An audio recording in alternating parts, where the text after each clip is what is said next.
नमस्कार, स्वागत है आपका पद्मेश न्यूज में। मैं हूं अर्चना मिश्रा। सबसे पहले रुक करते हैं आज की सुर्खियों पर। भावांतर योजना के विरोध में किसान कांग्रेस का मंगलवार को धरना प्रदर्शन। 20 से 25 नवंबर के बीच जिले के प्रवास पर आ सकते हैं मुख्यमंत्री शिवराज सिंह चौहान। मानेगांव में सुनीता कोरी हत्याकांड का हुआ खुलासा, पति ही निकला पत्नी का हत्यारा। आखिर कब हटेंगे आदिवासी छात्रावास में अधीक्षक बने शिक्षक? आदिवासी विभाग ने तैयार की शिक्षकों की सूची, नहीं आए प्रस्ताव। हट्टा क्षेत्र में एक व्यक्ति की हत्या, नाले से बरामद की गई लाश। सांसद के प्रयास के बाद भी शासन ने जारी नहीं किया आवंटन राशि। छात्रवृत्ति के लिए परेशान हो रहे ओबीसी के छात्र, आधा शैक्षणिक सत्र बीता, नहीं खुला पोर्टल। और नगर के अंतर्राष्ट्रीय स्तर के लॉन टेनिस कोर्ट में चल रही राज्य स्तरीय प्रतियोगिता। बाल समारोह का मंगलवार को होगा समापन। और अब समाचार विस्तार से। प्रदेश सरकार द्वारा चलाई जा रही भावांतर योजना के खिलाफ किसान कांग्रेस द्वारा मंगलवार को धरना प्रदर्शन किया जाएगा। यह धरना प्रदर्शन बस स्टैंड में किया जाएगा। किसान कांग्रेस द्वारा किए जा रहे आंदोलन के संबंध में पत्रकारों से चर्चा करते हुए किसान कांग्रेस के जिला अध्यक्ष सुखदेव मुनि कुतराहे ने बताया कि इस योजना में बालाघाट जिले के धान और गेहूं को शामिल नहीं किया गया है, उसे भावांतर योजना में शामिल किया जाएगा। इसके अलावा जिले की खैरलांजी और कटंगी तहसील को सूखाग्रस्त घोषित किए जाने की मांग की इस आंदोलन के दौरान की जाएगी। मध्य प्रदेश में भारतीय जनता पार्टी की जो सरकार है, जिसके मुखिया शिवराज सिंह चौहान है, और बालाघाट जिले में गृह जिला होने के नाते गौरीशंकर बिसेन जी कृषि मंत्री है, जबकि बालाघाट जिले में धान का उत्पादन सर्वश्रेष्ठ होता है। धान गेहूँ भी यहाँ पर पैदा होती है। जो भावांतर योजना लागू की गई है मध्य प्रदेश शासन ने, इसमें धान और गेहूँ को छोड़ दिया जा चुका है, और इसी के विरोध में कल किसान कांग्रेस के द्वारा एक दिवसीय धरना प्रदर्शन किया जाएगा और अपनी बात किसानों की रखी जाएगी, जो किसानों की समस्या है। और इसी के संबंध में बालाघाट जिले में जो धान का जो उत्पादन हुआ, इस वर्ष प्रकृति के प्रकोप से बहुत ज़्यादा 50% से ज़्यादा संख्या में पूरे बालाघाट जिले में माहू के प्रकोप से पूरी फसल 50% से ऊपर में चौपट हो चुकी है। आज तक मध्य प्रदेश शासन के द्वारा न सर्वे कराया गया है और न इसका कोई मुआवजा के संबंध में चर्चा की गई है। इसलिए भी हम लोग विरोध करके ये बात को रखें कि सर्वे कराकर तत्काल किसानों को मुआवजा दिया जाए, क्योंकि इससे किसान बहुत प्रताड़ित है। उसी के संबंध में इस पत्रकार वार्ता में ब्लॉक कांग्रेस कमेटी के अध्यक्ष श्याम पंजवानी भी उपस्थित रहे। उन्होंने भी आंदोलन के बारे में बताया। मध्य प्रदेश में बैठी भारतीय जनता पार्टी की सरकार टोटल मदमस्त हो चुकी है। शिवराज मामा को कुछ दिखाई नहीं दे रहा है। बेरोजगारी का आलम पड़ा हुआ है। किसान नाराज है, व्यापारी नाराज है, मजदूर नाराज है। तो ये किसकी सरकार है? इस सरकार के विरोध में कल 12 बजे से किसान कांग्रेस के हमारे अध्यक्ष भाई सुखदेव मुनि कुतराहे के अध्यक्षता में कचहरी मैदान पर एक दिवसीय धरना प्रदर्शन आयोजित किया गया है। हमारा सभी से अनुरोध है, सभी किसानों से, मजदूरों से, व्यापारियों से, बेरोजगारों से इस कार्यक्रम में अपनी उपस्थिति दर्ज कराएं और इस भारतीय जनता पार्टी की सरकार को चेतना जगाने के लिए यह कार्यक्रम आयोजित। मध्य प्रदेश के मुख्यमंत्री शिवराज सिंह चौहान का 20 से 25 नवंबर के बीच जिले में प्रवास हो सकता है। इससे पहले श्री चौहान का 15 नवंबर को बालाघाट जिले का प्रवास का कार्यक्रम था। यह प्रवास स्थगित हो गया है। कलेक्टर डीवी सिंह ने सोमवार को आयोजित टीएल की बैठक में अधिकारियों को निर्देश देते हुए कहा कि मुख्यमंत्री के प्रवास की तैयारी जारी रखी जाए। मुख्यमंत्री का कार्यक्रम एक सप्ताह बाद 20 से 25 नवंबर के बीच निर्धारित हो सकता है। जिले में संचालित विभागीय छात्रावास और आश्रमों में 3 वर्ष से अधिक की अवधि से कार्यरत अधीक्षकों के स्थान पर अनुसूचित जाति एवं जनजाति वर्ग के शिक्षकों की पदस्थापना के संबंध में आदिवासी विकास विभाग के द्वारा अब तक इस प्रक्रिया को पूर्ण नहीं किया जा सका है। विभाग के वरिष्ठ अधिकारियों की माने तो ऐसे शिक्षकों को सूची तैयार की गई है और शिक्षकों की पदस्थापना के लिए बैहर बिरसा और परसवाड़ा के स्कूलों के संकुल प्राचार्यों से निर्धारित प्रपत्र में शिक्षकों की जानकारी के संबंध में प्रस्ताव मांगे गए हैं। आपको बता दें कि जनजातीय कार्य विभाग मध्य प्रदेश की आयुक्त दीपाली रस्तोगी के द्वारा 13 सितंबर को आदेश जारी कर समस्त जनजातीय कार्य विभाग के सहायक आयुक्तों को आदेश जारी कर इस कार्यवाही के लिए निर्देशित किया गया था। लेकिन करीब 2 माह बीत जाने के बाद भी यह प्रक्रिया पूरी नहीं हो पाई है। इस संबंध में पद्मेश न्यूज से चर्चा के दौरान जनजातीय कार्य विभाग के सहायक आयुक्त सुधांशु वर्मा ने क्या कहा, आइए जानते हैं। छात्रावास है, वहाँ में जो 3 वर्षों से शिक्षक पदस्थ हैं, अधीक्षक के तौर पे हैं, उनके लिए कोई एक प्रक्रिया आई थी जिसमें उनका स्थानांतरण या उनको वापस स्कूल में भेजना था। सर, ये प्रक्रिया अभी तक कहाँ तक पहुँची है? इसमें जिन जिन छात्रावासों में 3 साल से अधिक के अधीक्षक पदस्थ हैं, उनकी जानकारी कंपाइल की गई है और साथ ही उनको हटाए जाने की स्थिति में जो अन्य शिक्षक जिनको भी छात्रावास अधीक्षक बनाया जाना है, उसके उनके प्रस्ताव चाहे गए हैं प्राचार्यों से और संस्थाओं से। सर, जैसे कि अभी एक कमिश्नर साहब का लेटर आया था जिसमें ये दिया गया था कि 12 नवंबर तक ये प्रक्रिया पूरी करनी है, तो क्या ये संभव है या फिर इसके लिए कोई अलग तरीके से कोई नीति बनाई गई है?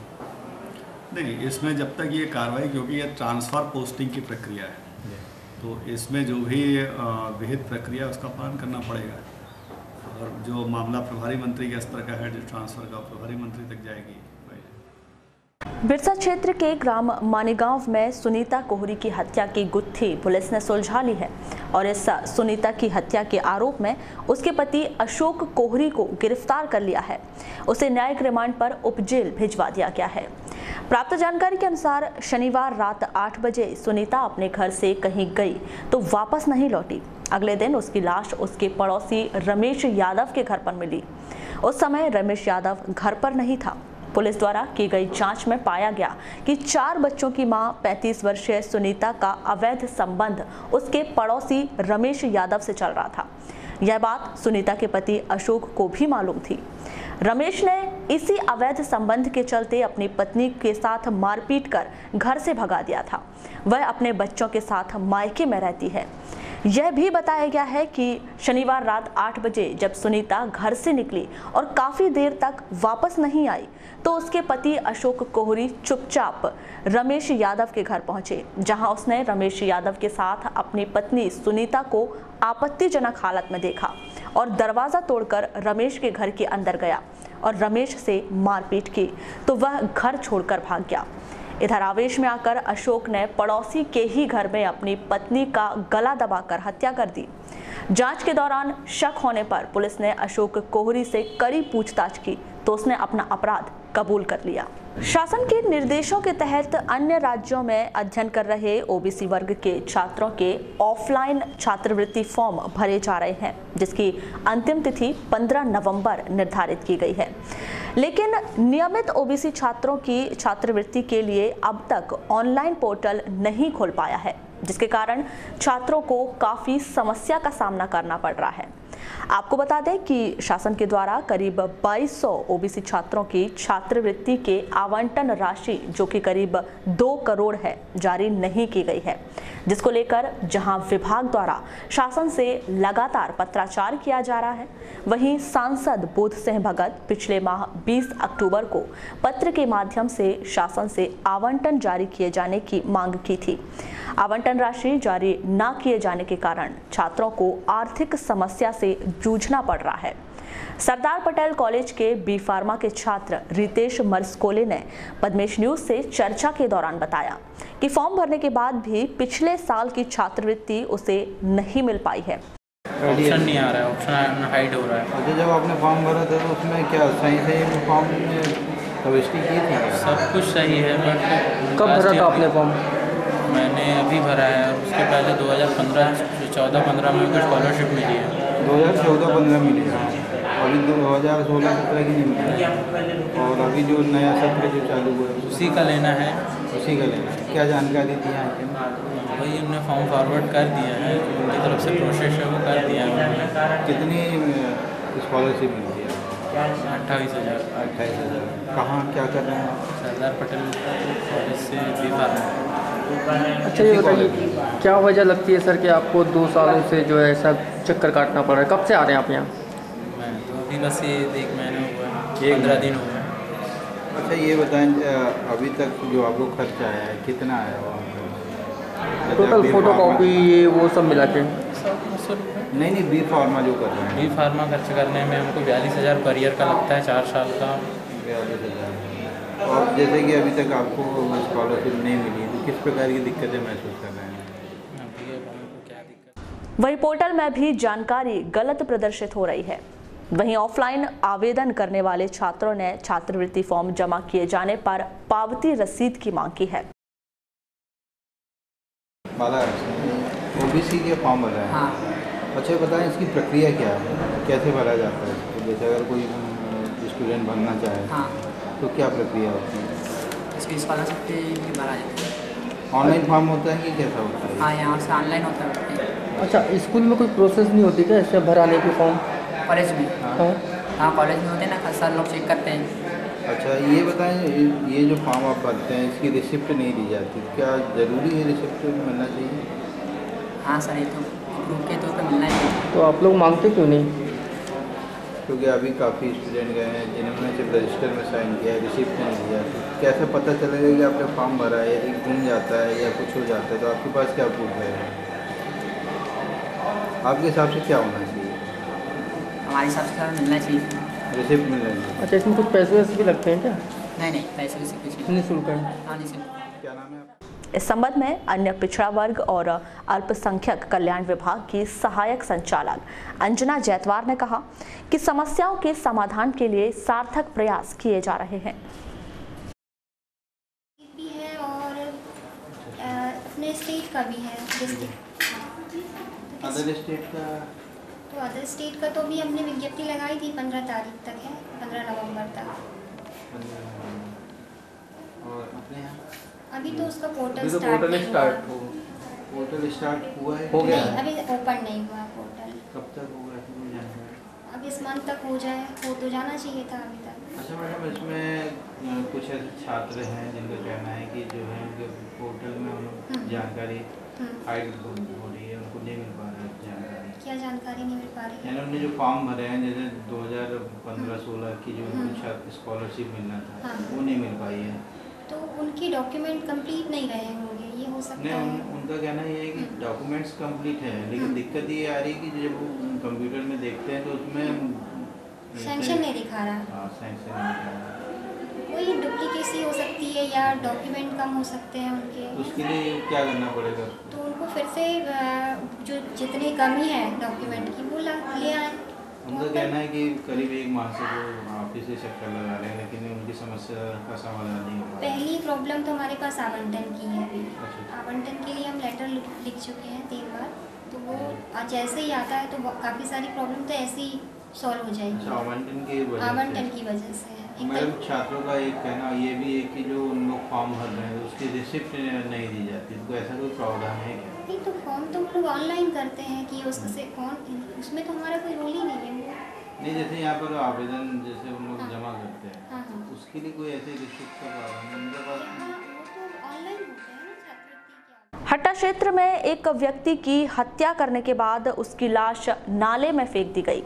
पुलिस ने ठाकुर टोला निवासी 50 वर्षीय वर्सील मरकाम की लाश बीजाखंड खटका नाला से बरामद की है। यह हत्या जादू टोना के संदेह में किए जाने की आशंका है। जानकारी के अनुसार वर्सील मरकाम ठाकुर टोला में अपने परिवार के साथ रहता है और मजदूरी करता था।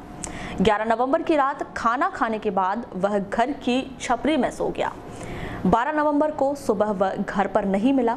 बहुत खोजबीन करने के बाद पुलिस में रिपोर्ट दर्ज कराई गई, तो पुलिस ने खोजबीन कर वर्सील की लाश खटका नाला से बरामद की। मृतक के सिर पर गहरे चोट के निशान पाए गए। पुलिस मामले की जांच कर रही है। जिला क्रिकेट संघ के तत्वाधान में स्वर्गीय हनी विश्वास स्मृति लेदर बॉल क्रिकेट प्रतियोगिता का फाइनल मैच मंगलवार को खेला जाएगा।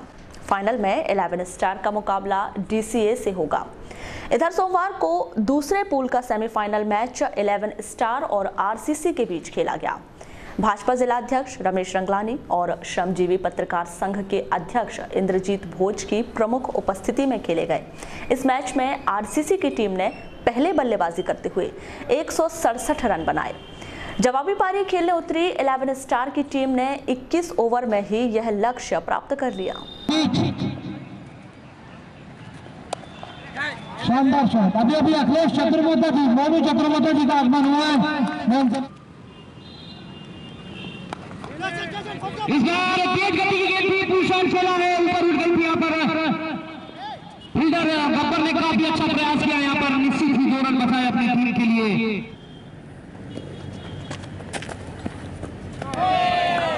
शानदार गेंद यहाँ पर,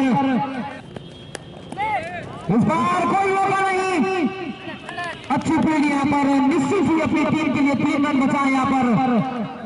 इस बार राहुल सोनी काफी ऊपर से फिर से तैयार।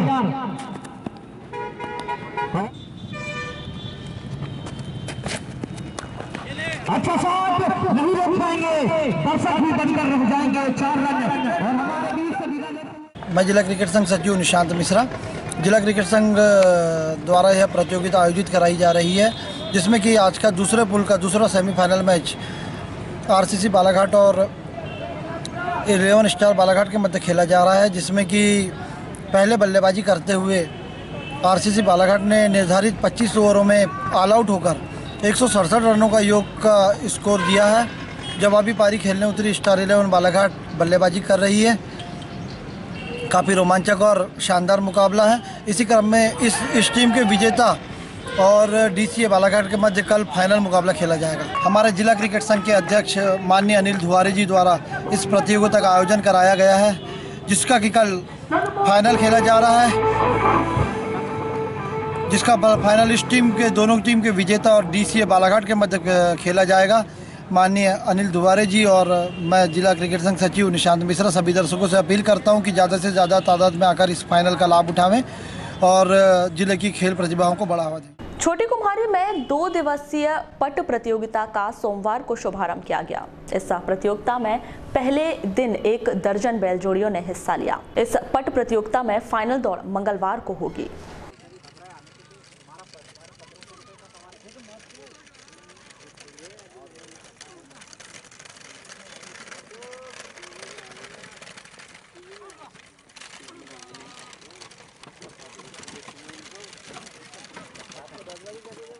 शरद लिल्लारे, ये सालाना यह उपलक्ष्य में नहीं है और हमेशा कराते रहते हैं नवयुवक लोग। इस प्रोग्राम को 3-4 साल हो गया।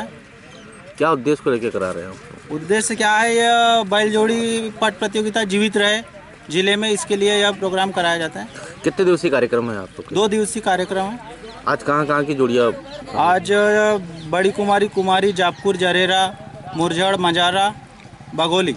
और कल पूरे बालाघाट जिले की, सिवनी जिले, बरघाट की और छिंदवाड़ा जिले की बैलजोड़ी आती है। कितना इनाम रखा गया है इसमें? पहला इनाम 15,000 रुपये। अच्छा, कैसी मतलब ले रहे हैं आप? एंट्री फीस नहीं, जोड़ियों को किस तरीके से आंक रहे हैं कि जैसे कौन प्रथम? पॉइंट के हिसाब से, सेकंड पॉइंट, जो सबसे कम सेकंड में आती है उनका। 1 जनवरी 2018 की स्थिति में पुनरीक्षित मतदाता सूची तैयार करने के लिए विशेष अभियान चलाया जा रहा है। इसके अंतर्गत 15 से 30 नवंबर तक विशेष अभियान चलाया जा रहा है और बीएलओ द्वारा घर घर जाकर मतदाता सूची में मतदाता के नाम जोड़ने और छूटे हुए मतदाताओं का सर्वे किया जाएगा। इस विशेष अभियान के लिए सोमवार को जनपद पंचायत के सभागार में बीएलओ और सुपरवाइजर को डोर टू डोर अभियान के बारे में प्रशिक्षण दिया गया। तो नया विंडो खुलेगा, ये क्लिक करेंगे मान लो, तो इसमें नया क्लिक, नया वो ये पीपीटी, हाँ, जैसे आप उसको क्लिक करते हैं तो इतने ऑप्शन आते हैं उसमें।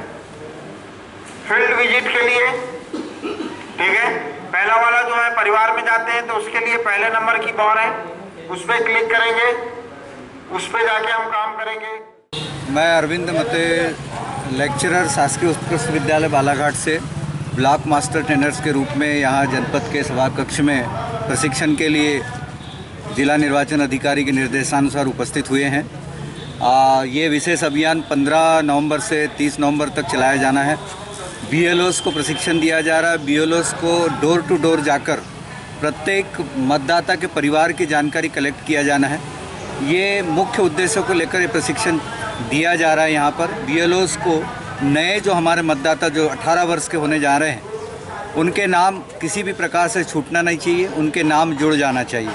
और अभी ये विशेष प्रशिक्षण में 8 प्रकार के प्रपत्र भराए जा रहे हैं। तो 8 प्रकार के प्रपत्रों पर BLOs को विशेष रूप से जानकारी दी गई और 2 विशेष बातों को जोर दिया जा रहा है यहाँ पर कि जो BLO ऐप डाउनलोड किया जाना है।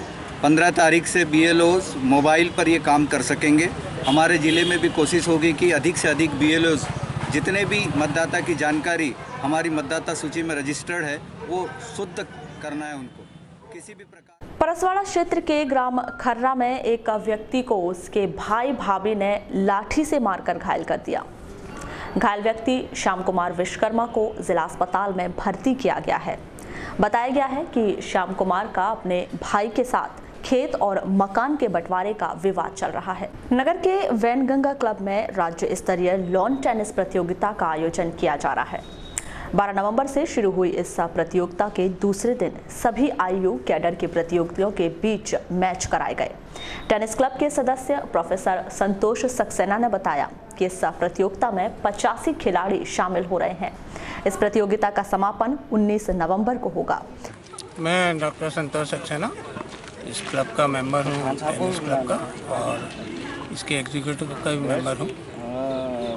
यहाँ पर हम लोगों ने एक MP ranking tennis tournament organise किया है। इसमें ये 3rd रैंकिंग है और इस रैंकिंग में अलग अलग कैडर के लोग आ रहे हैं। 14 साल से नीचे के बच्चे, 16 साल से नीचे के बच्चे, 18 साल के नीचे, और फिर मेन और गर्ल्स का। कितने प्रतिभागी शामिल? ये लगभग 85 खिलाड़ी इसमें पूरे मध्य प्रदेश से आ रहे हैं। ज़्यादा खिलाड़ी इंदौर, भोपाल, ग्वालियर, रीवा यहाँ से आए हैं, खंडवा। वहीं इस प्रतियोगिता को संपन्न कराने पहुंचे असिस्टेंट ऑब्जर्वर शेख रशीद ने बालाघाट के टेनिस प्ले कोर्ट की प्रशंसा करते हुए कहा कि यहाँ का टेनिस कोर्ट अंतर्राष्ट्रीय स्तर का है। मैं Sheikh Rashid, assistant observer tennis MP tennis ranking tournament, और यहाँ मैं मतलब अपने खंडवा के और रीवा के बच्चों को भी लेकर आया हूँ खिलाने के लिए। और मैं स्टेट में भी कोचिंग करता हूँ, आउट ऑफ स्टेट भी जाता हूँ कोचिंग के लिए टेनिस की। और चूँकि यहाँ है, यहाँ का माहौल टेनिस का जो मेरे देखने में आया है, और सबसे बड़ी विशेषता ये है कि यहाँ के जो ग्राउंड बने हुए क्ले कोर्ट, ये हिंदुस्तान के अच्छे कोर्ट में से माने जाने हैं। क्योंकि मैं ऑल इंडिया मतलब टेनिस भी खेला हुआ और दूसरे खेल भी खेलता रहा हूँ, तो उसमें टेनिस के जो कोर्ट मैंने देखे क्ले कोर्ट, जनरली क्या होता है कि आजकल जितने भी मैचेस चलते हैं सब वो डिको टर्फ होते हैं, सिंथेटिक पे, ग्रास कोर्ट भी हैं। Rotary club of Balaghat tigers द्वारा 22 नवंबर को भव्य रंगोली प्रतियोगिता का आयोजन किया जा रहा है, जिसमें 2000 से अधिक बालक बालिकाएं व महिला पुरुष भाग लेंगे। 22 नवंबर को आयोजित इस भव्य रंगोली प्रतियोगिता की जानकारी सोमवार को नगर पालिका में आयोजित एक पत्रकार वार्ता में rotary club of Balaghat tigers के पदाधिकारियों द्वारा दी गई। आयोजित इस रंगोली प्रतियोगिता के संदर्भ में जानकारी देते हुए रोटरी क्लब के संयोजक तपेश असाटी ने बताया कि यह रंगोली प्रतियोगिता जय स्तंभ चौक से अंबेडकर चौक स्थित मार्ग पर संपन्न कराई जाएगी, जिसका समय सुबह 8 बजे से 10 बजे तक रखा गया है। वहीं रोटरी क्लब के नए सदस्य और नगरपालिका अध्यक्ष अनिल धोवारे ने इस आयोजन में सभी के सहयोग देने की बात कही। जो नए प्रोग्राम करने जा रहे हैं, अनिल भाई के चैम्बर से, नगर पालिका परिषद से काम स्टार्ट करें, और काम भी कुछ ऐसा है, शहर के लिए बहुत बड़ा भी है और बालाघाट के लिए एक इतिहास भी है कि 2000 बच्चों को लेकर, बच्चों से तात्पर्य उसमें हमने सभी को उसमें इन्वॉल्व किया है, नर्सरी क्लास से लेकर 12वीं और 12वीं से लेकर कॉलेज, और जो भी उसमें पार्टिसिपेट करना चाहता है। रंगोली का एक ऐसा आयोजन जिसमें लगभग 2000 लोग उसमें शामिल होंगे। एक साथ रंगोली वो अंबेडकर चौक से लेकर जय स्तंभ चौक तक डालेंगे। अंबेडकर चौक से जय स्तंभ चौक की जो हमारी लाइन है, 2 रोड आपने देखा होगा, तो दोनों तरफ 2-2 लाइन में बच्चे बैठेंगे, उसमें लड़के भी बैठेंगे, लड़के भी बैठेंगे, और भी लेडीज़ें जो ग्रुप में आती हैं वो भी हैं, और जेंट्स भी जो डालना चाहते हैं उनके लिए भी। तो इसलिए हमने कहा कि कंपटीशन सभी के लिए रखा है। तो वो कंपटीशन हमारा 22 नवंबर बुधवार के दिन अम्बेडकर चौक से जय स्तंभ तक होगा, और जय स्तंभ से वापस जो लाइन आएंगे फिर वहाँ भी लड़कियाँ बैठेंगी। टोटल हमारा जो लक्ष्य है उस दिन 2000 लोगों का है। तो हम जो रोटरी के माध्यम से ये चाह रहे थे कि उसमें एक बालाघाट का जो इतिहास बने कि बालाघाट अभी तक रंगोली डलती 50, 100, 150, 200 लोग डालते हैं, लेकिन हम सब लोगों ने रोटरी में एक चर्चा की कि क्यों नहीं एक ऐसा आयोजन करें जिसमें बालाघाट के ज़्यादा से ज़्यादा लोग पार्टिसिपेट कर सके। हम उन्हें एक ऐसा मंच दें। बच्चों को इसमें पुरस्कार भी वितरित किया जाएगा 1 से 10 तक और 10 से 20 तक, और पूरी साफ सफाई पूरी व्यवस्था बनाना ये नगर पालिका की जवाबदारी है। और ये बहुत अच्छा काम बालाघाट में हो रहा है। एक रचनात्मक पहल रोटरी क्लब की है, इसके लिए सभी रोटरी क्लब के साथियों को मैं धन्यवाद देता हूँ कि आपने जो रंगोली प्रतियोगिता, जो लोग घरों के सामने रंगोली अपना पोतते थे, उसको एक प्रतिभा को निकालने का काम किया। बड़े बड़े शहरों में तो लोग अपनी प्रतिभा को निकालते हुए दिखा देते हैं, लेकिन इस छोटे शहर में ऐसा कोई उनको मंच नहीं मिलता, लेकिन रोटरी क्लब मंच दे रहा है। इसलिए सभी रोटरी भाइयों को धन्यवाद, और ज़्यादा से ज़्यादा नगरवासी इसमें सहभागिता बने, ऐसी मैं आशा और उम्मीद करता हूँ। नूतन कला निकेतन और पुलिस प्रशासन के संयुक्त तत्वाधान में पुलिस ग्राउंड में आयोजित 15वें बाल समारोह के दूसरे दिन स्कूली बच्चों ने विभिन्न खेल प्रतियोगिताओं और सांस्कृतिक कार्यक्रमों में भाग लिया। सोमवार के समारोह के प्रथम चरण में सेमीफाइनल व फाइनल प्रतियोगिताएं कराई गईं, जिसमें स्कूली बच्चों ने बढ़ चढ़कर हिस्सा लिया। वहीं शाम को आयोजित समारोह के दूसरे चरण में विभिन्न सांस्कृतिक कार्यक्रमों की प्रस्तुतियां दी गईं, जिसमें स्कूली बच्चों ने अपनी अदाकारी का हुनर प्रस्तुत किया। समारोह के समापन को लेकर की गई चर्चा के दौरान नूतन कला निकेतन के अध्यक्ष रूप बनवाले ने बताया कि मंगलवार को नूतन कला निकेतन से स्कूली बच्चों की एक रैली निकाली जाएगी, जो शहर के विभिन्न मार्गों का भ्रमण करते हुए पुलिस ग्राउंड पहुंचेगी, जहां विभिन्न प्रतियोगिताओं में विजय हुए बच्चों को पुरस्कारों का वितरण कर कार्यक्रम का समापन किया जाएगा।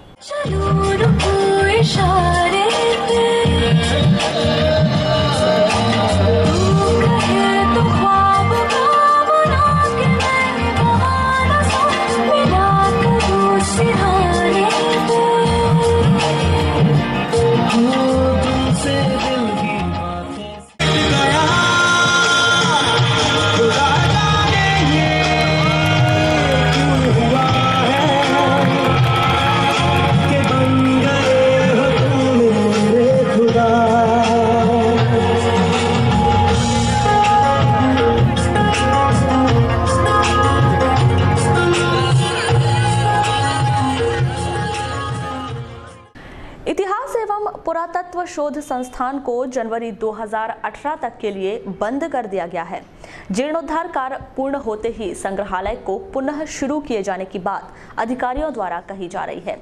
आपको बता दें कि जिले के एकमात्र संग्रहालय की छत, खिड़की, दरवाजों की मरम्मत और शौचालय निर्माण कार्य के लिए संग्रहालय अधिकारियों द्वारा 10 लाख रुपए फंड की मांग की गई थी, जिसमें से संग्रहालय जीर्णोद्धार के लिए 3 लाख रुपए का अनुदान दिया गया है। अनुदान से मिले इस रुपए से संग्रहालय का निर्माण कार्य कराया जा रहा है। निर्माण कार्य को देखते हुए संग्रहालय को बंद किया गया है। संग्रहालय शुरू किए जाने के संदर्भ में की गई चर्चा के दौरान संग्रहालय अध्यक्ष डॉक्टर वीरेंद्र सिंह गहरवाल ने बताया कि भविष्य में इतिहास एवं पुरातत्व शोध संस्थान संग्रहालय नए रूप में नजर आएगा। अभी हमको माननीय के.डी. देशमुख के द्वारा 2 लाख रुपए मिले, माननीय योगी निर्मल जी द्वारा 1 लाख रुपए हमको अनुदान मिला है, जिसके तहत हम संग्रहालय का काम जीर्णोद्धार का प्रारंभ कर दिए हैं। जब काम चल रहा है, इसकी वजह से हमने संग्रहालय बंद कर दिए है ताकि पर्यटकों को असुविधा न हो, और शीघ्र ही निर्माण कार्य पूर्ण होने के बाद 1 जनवरी 2018 से प्रयास कर रहे हैं कि संग्रहालय पुनः प्रारंभ हो जाए। अभी यहाँ पर जो खिड़की दरवाजे की मरम्मत करवाना है और छत की मरम्मत करवाना है, शौचालय का निर्माण करवाना है, और आवश्यक कार्य हम 3 लाख में पूर्ण करवा रहे हैं। अच्छा, ये बताएं कि दर्शकों को क्या नयापन मिलेगा इस बार?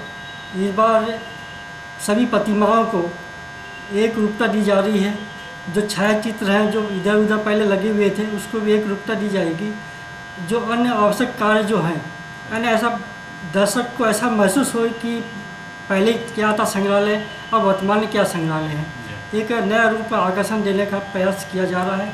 हालांकि सूक्ष्म राशियाँ हैं 3 लाख की, लेकिन अगर ज़्यादा राशि अगर हमको प्राप्त हो जाती है तो इस संग्रहालय पर्यटन के लिए बहुत अच्छा एक शोध का केंद्र बनेगा। सिवनी के शासकीय उत्कृष्ट विद्यालय में 13 नवंबर को कक्षा सजावट प्रतियोगिता का आयोजन किया गया। इस अवसर पर कक्षा 9वीं से 12वीं तक के छात्र छात्राओं ने 18 कक्षाओं को उत्साहपूर्वक सजाया। वहीं अतिथियों द्वारा कक्षाओं का अवलोकन कर कक्षाओं को अंक प्रदान किए गए।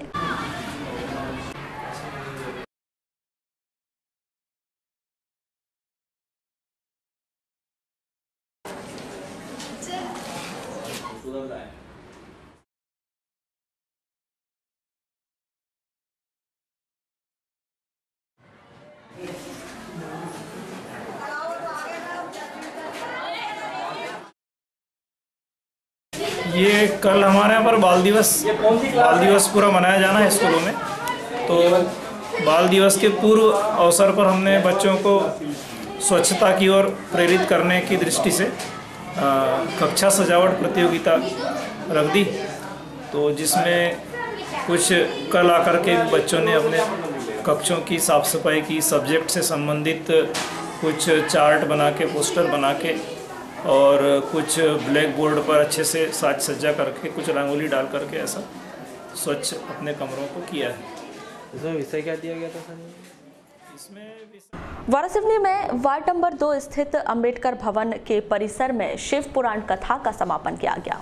यहाँ 3 नवंबर से यह धार्मिक अनुष्ठान जारी था। सोमवार को समापन अवसर पर हवन पूजन के बाद महाप्रसाद वितरण किया गया।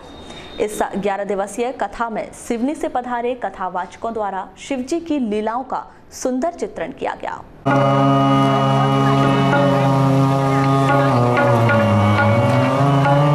तुम्हारे हरे सारे पर बाबा गर्दन मेरी झुकी होगी। ये ना पूछो कि मर कर कहाँ जाएंगे, जहाँ भेज दोगे भोले बाबा वहाँ हम जाएंगे। सीताराम सीताराम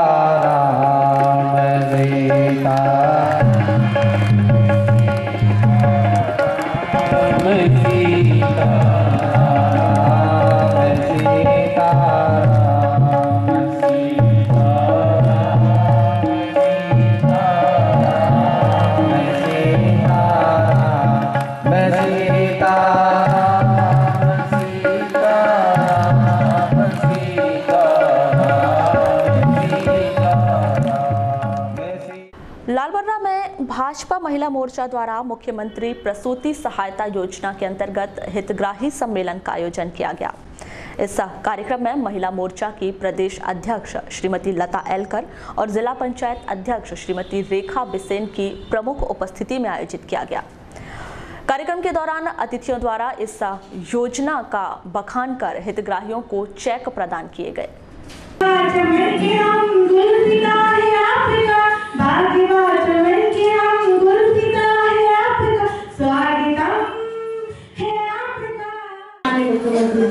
मुख्यमंत्री प्रसूता सहायता की योजना के अंतर्गत हमारे खाते में पैसा जमा कर रहे हैं, है ना।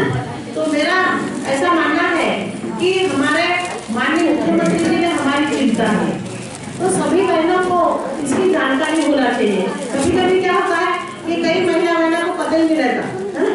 तो हमारे माननीय मुख्यमंत्री जी ने कहा कि यदि हमारे पूरे प्रदेश भर की उन्होंने अपने बहनों को, महिला बहनें कहा, क्या कहा है, महिला बहनें कहा है कि जितने भी पूरी प्रदेश की बहनें हैं ये मेरी बहनें हैं और वो लड़कियां मेरी भांजी हैं और लड़के मेरे भांजे हैं। तो चाहे बड़ी हो, पढ़ रही हो, उसके पढ़ने लिखने से यहाँ तक की शादी विवाह भी उन्होंने अच्छा आप बच्चियों को लाभ देने की कोशिश की है और ये सभी को उसका लाभ प्राप्त हो रहा है।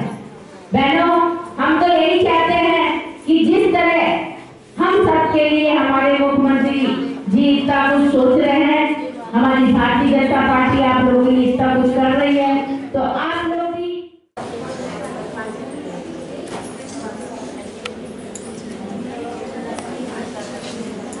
चलते चलते एक नजर आज की हेडलाइंस पर एक बार फिर। भावांतर योजना के विरोध में किसान कांग्रेस का मंगलवार को धरना प्रदर्शन। 20 से 25 नवंबर के बीच जिले के प्रवास पर आ सकते हैं मुख्यमंत्री शिवराज सिंह चौहान। मानेगांव में सुनीता कोरी हत्याकांड का हुआ खुलासा, पति ही निकला पत्नी का हत्यारा। आखिर कब हटेंगे आदिवासी छात्रावास में अधीक्षक बने शिक्षक? आदिवासी विभाग ने तैयार की शिक्षकों की सूची, नहीं आए प्रस्ताव। हट्टा क्षेत्र में एक व्यक्ति की हत्या, नाले से बरामद की गई लाश। सांसद के प्रयास के बाद भी शासन ने जारी नहीं की आवंटन राशि। छात्रवृत्ति के लिए परेशान हो रहे ओबीसी के छात्र, आधा शैक्षणिक सत्र बीता, नहीं खुला पोर्टल। और नगर के अंतर्राष्ट्रीय स्तर के लॉन टेनिस कोर्ट में चल रही राज्य स्तरीय प्रतियोगिता। बाल समारोह का मंगलवार को होगा समापन। तो ये थी अभी तक की खास खबरें। खबरों की ज्यादा जानकारी के लिए लॉग ऑन कीजिए www.balaghategxpress.in पर। इसके अलावा आप अपने एंड्रॉयड फ़ोन से प्ले स्टोर पर जाकर बालाघाट एक्सप्रेस ऐप भी डाउनलोड कर सकते हैं। तो आज बुलेटिन में बस इतना ही। अगले न्यूज़ बुलेटिन के साथ फिर मुलाकात होगी, तब तक के लिए नमस्कार।